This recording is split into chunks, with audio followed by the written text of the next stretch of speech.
I've been flying the Avata 2 since it was released. And while this drone is great when used within its design limits, it has some serious shortcomings that you need to be aware of if you're thinking of purchasing one. But let's jump into what makes this drone really good and a pretty solid upgrade from the Avata 1. One of the biggest strengths of the Avata 2 is that it's ready to go out of the box. You don't really even need to understand or know that much about FPV in order to take this thing out and start flying and enjoying it. And it flies really well. They've done a terrific job of making this drone fly really smoothly, be really easy to handle. It flies and handles really well within its limits. And that's also one of the biggest weak points of this drone that we'll jump into in a little bit. But if you're going to be doing stuff like just out there flying for fun and you really want to get some of that really just smooth cinematic flying, you just want to enjoy flying a drone with goggles on to where you feel like you're sitting in the cockpit of a drone flying around, then this drone is fantastic. It's really fun to fly. It's, like I said, very easy to fly. And even if you're using full manual mode, having the pause button, if you start to get into trouble, the drone stops really quick, comes to a halt, pauses exactly where it is, holds itself, and then will continue on whenever you're ready. So it's a great way to jump into FPV if you're not familiar with FPV. Now in normal mode, it flies not the greatest. It doesn't really feel like FPV, but it will get you the feeling of flying with goggles on when you're just getting your feet wet into this FPV world.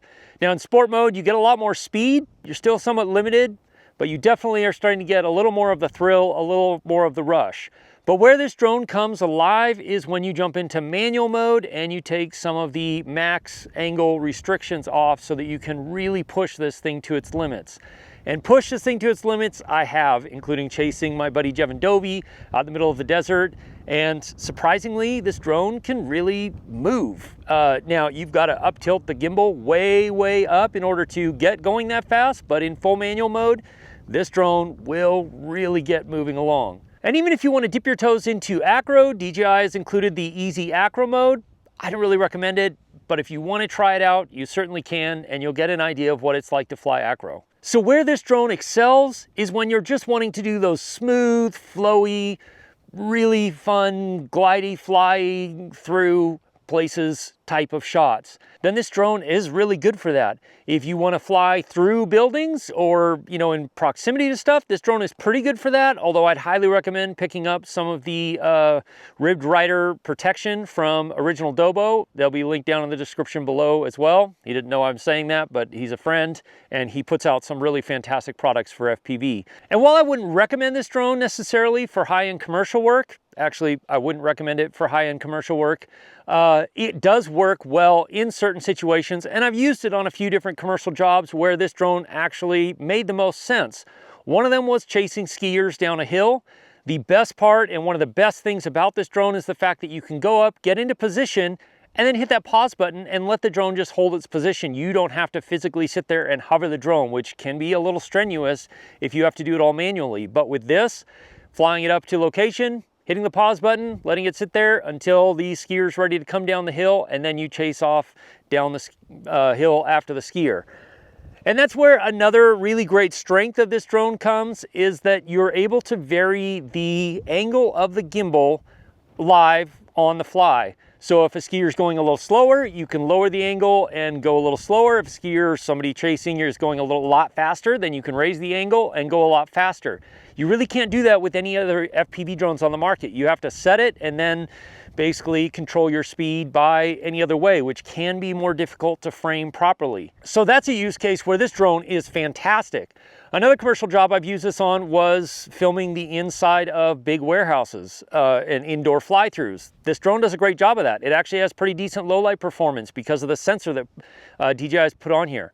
So in those cases, this drone is really good. It's really easy. It works well out of the box, and because it has remote ID functionality built in, it's actually a pretty good upgrade from the Avata 1, which you have to plug your phone into in order to get your full remote ID functionality enabled. And one of the things that I'm not a big fan of, but you might be a big fan of, is actually the other style controller here. which I did try, and honestly, it is a lot easier than I thought it would be. It's fairly intuitive. It works really well. But in order to test that out, I really wanted to try it with somebody who has flown no FPV at all. And so I handed this to my daughter and said, here, go fly the drone. All right, you ready? Yeah. Okay, double tap the orange button and then up on the joystick.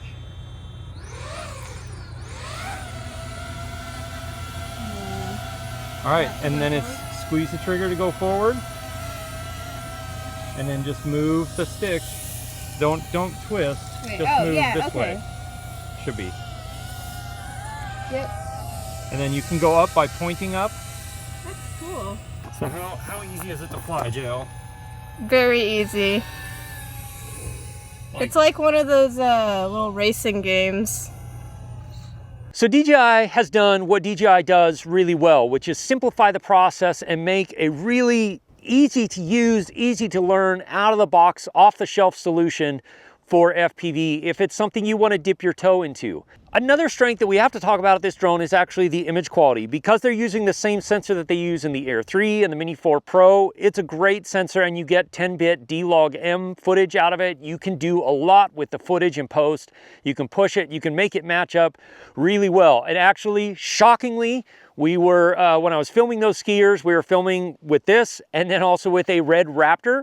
And it was shocking how close we were able to make that footage look, or the footage out of the Avata 2 look, to a $25,000 Red Raptor, which seems insane to me that you can get image quality out of a drone this size that can match a $25,000 cinema camera. Now, yes, it doesn't match exactly. There is a lot of differences beyond that, but color-wise and everything else, we were able to get it to look to where it wasn't a shocking, jarring difference. So image quality-wise, this drone is fantastic. It does a great job. You can do a lot with the footage in post. You get great colors if you're shooting in D-Log-M.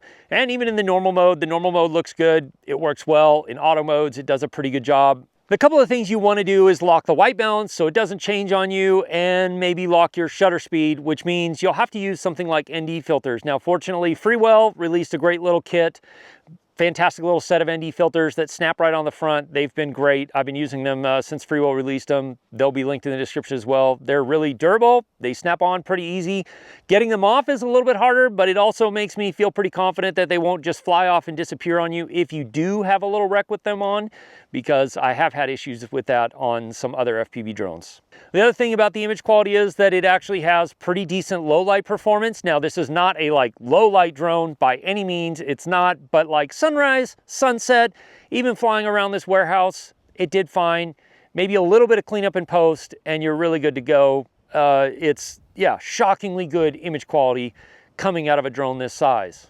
And in the image quality department, this will film 4K up to 100 frames a second. They just recently gave us a firmware update that opened up to 100 frames a second. So if you want to get some slow motion shots flying along, you know, rushing water or something like that, this actually isn't too bad.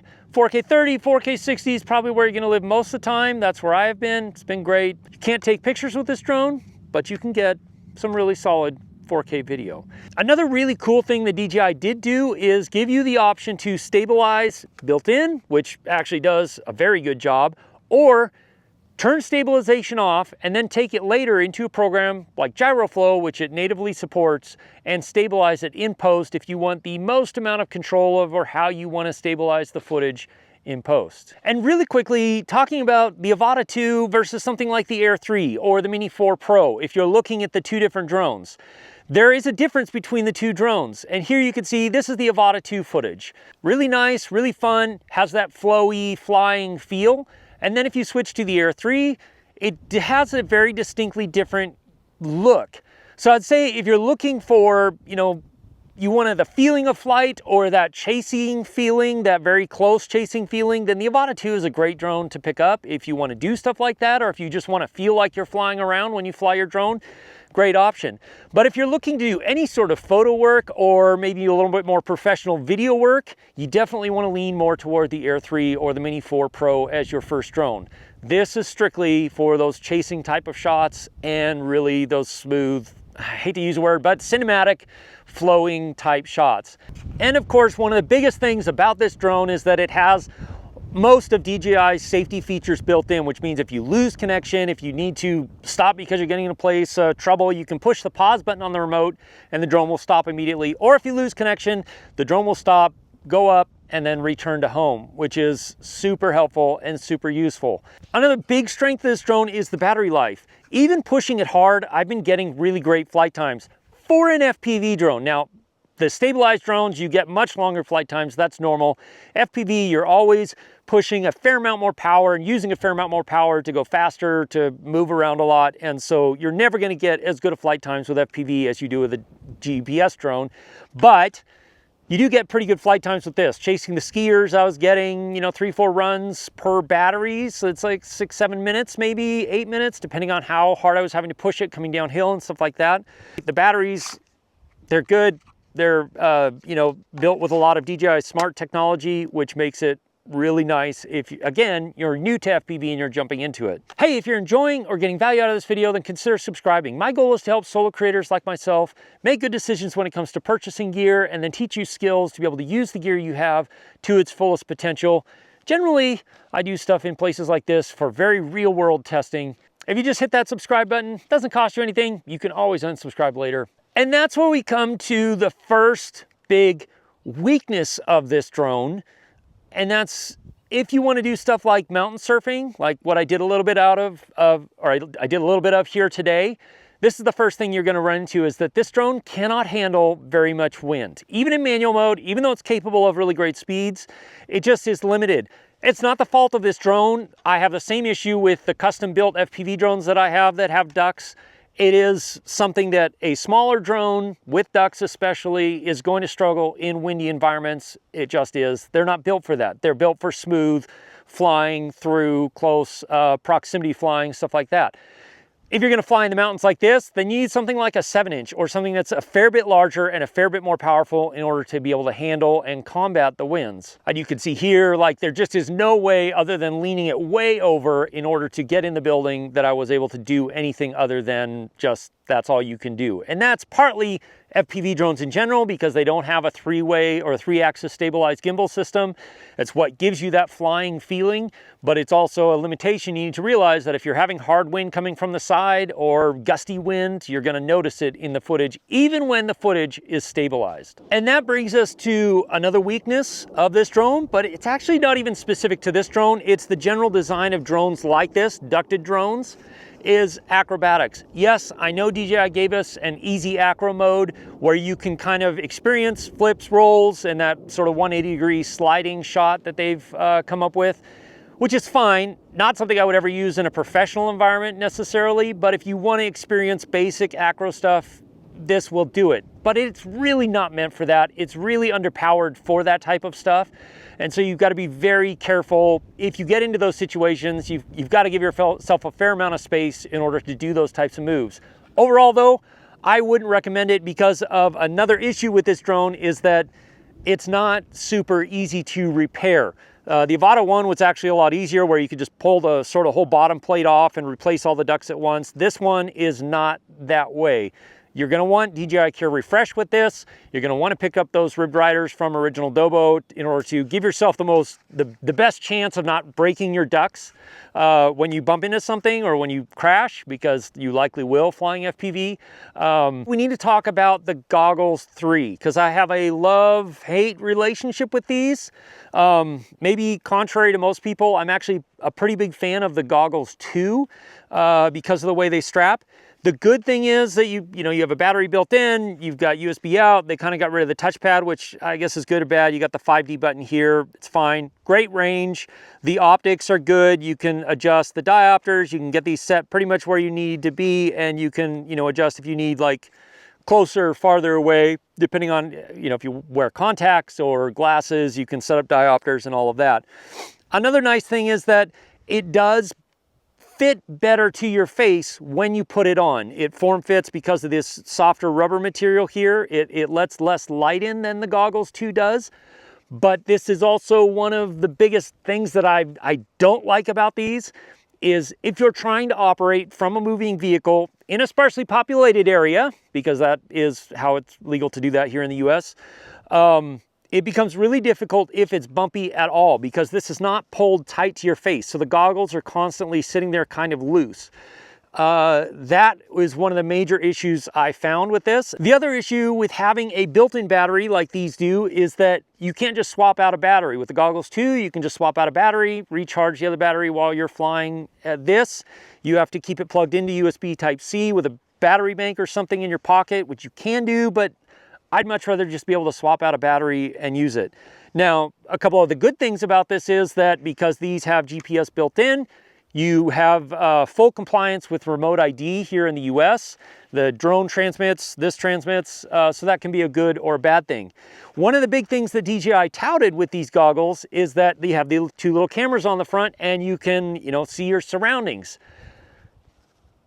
I don't know if I like that or not. You can see here, I recorded some with my phone. Like I guess it's cool, but I don't see really how very useful it is going to be unless you're flying in a place where you're worried that somebody's going to come up out of nowhere and jump you. But honestly, if that happens, by the time you realize what's happening and you flip to the external camera so you can see what's going on, like it's probably already too late. Somebody's probably already knocked the controller out of your hand or whatever. And then we come to this thing, which my daughter already explained, like for her, it was easy. And for you, it might be really easy too. It is a fairly intuitive, fairly easy way. If you're new to FPV, it's a really simple way to control drones. Not something I would use. So I did purchase the regular remote because this is a little bit more the way I'm used to flying drones. I like it. You get a little bit better control. You get the full manual mode, so you can actually push it quite a bit and really experience, the full speed, the full capability of what the Avata 2 is capable of, which honestly is pretty impressive for a $1,000 drone setup.